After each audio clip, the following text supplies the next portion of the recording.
A chip smaller than your fingernail, stamped roughly 100 billion times in the last decade, doubled in price in the first half of 2026. The word that filled every tech headline was shortage. It conjures images of flooded fabs, burned-out clean rooms, some active industrial weather. The factories are fine. The word you want is toll. Plant that one. By the end of this script, you will know who built the booth, which lane you passed through, and what you paid the last time you replaced a laptop or renewed a cloud subscription. The thing being tolled is DRAM, the memory inside every device you own. Your phone holds a few gigabytes of it. The server handling your email holds hundreds. It is as close to a universal material as the digital economy is produced. And for the past 2 years, it has been getting more expensive in ways the shortage frame does not fully explain. The shortage frame goes like this. Artificial intelligence infrastructure build-outs absorbed a historically unusual share of leading-edge memory capacity. Lead times stretched, spot prices followed. All of that is documented and real. What the earnings calls then added, quietly, is where the frame starts bending. Producers describe deliberate restraint. They had the parts to expand output. They chose not to. They called it supply discipline, and if you read those two words slowly, they translate cleanly. We decided not to build the chips that would have kept your price flat. Think about a water utility that owns every reservoir in a city. A drought-tightened supply from outside. But if that utility also chose not to repair 3 pumps it had parts for on a shelf, the shortage is real and constructed at the same time. The bill arrives either way. The consumer cannot tell the difference standing at the tap. That is the surface reveal. The mechanism underneath is simpler than it sounds. When 3 companies account for the overwhelming majority of global DRAM supply, and all 3 simultaneously describe the same discipline in the same quarter, margins expand in lockstep.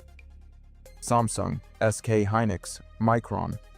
Their memory division margins have moved together in ways that do not show up in markets with genuine price rivalry. Public financial filings across multiple shortage cycles confirm the pattern. Every device maker, phone assemblers, personal computer brands, data center operators must pass through. There is no alternate road. Hyperscalers negotiate volume discounts. They still pay. The consumer at the end of the chain pays retail markup on top of the wholesale toll.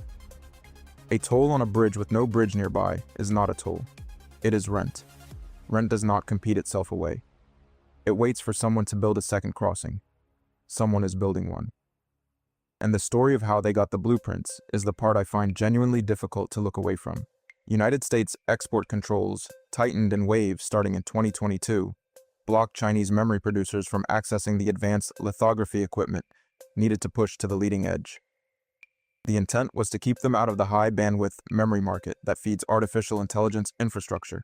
The published rule text and independent policy analysis are clear that the restrictions hit hardest at leading-edge nodes. Mature node production, the commodity DRAM tier, was less exposed.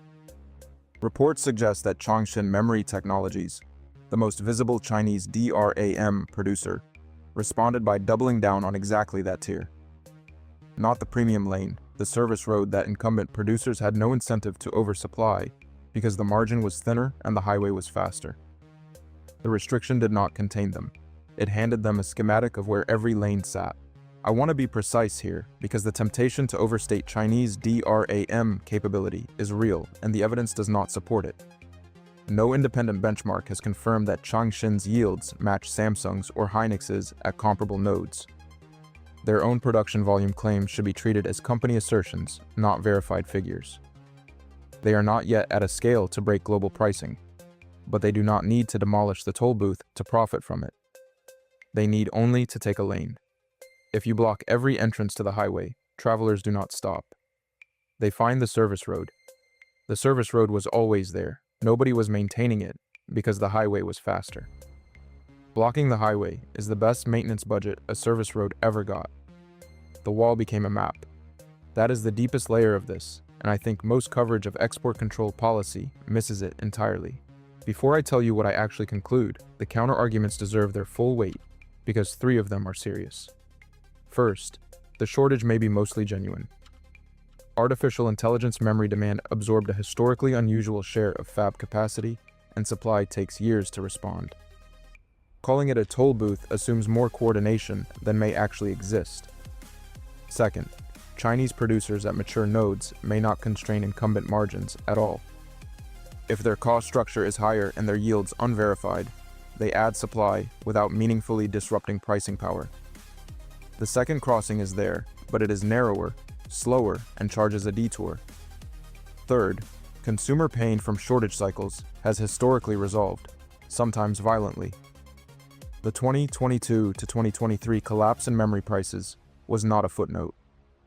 Betting on a permanent structural toll ignores the documented history of the market overcorrecting into a glut. All three objections are correct in degree. The toll is real, but it is not a permanent fixture. It is a cyclical feature that gets rebuilt every few years because the structural incentive to build it never leaves. The cycle comes back. The booth gets rebuilt. That pattern is not a comfort. It is the point. The shortage is the wrong frame, not because it is false, but because it points blame at physics instead of incentives.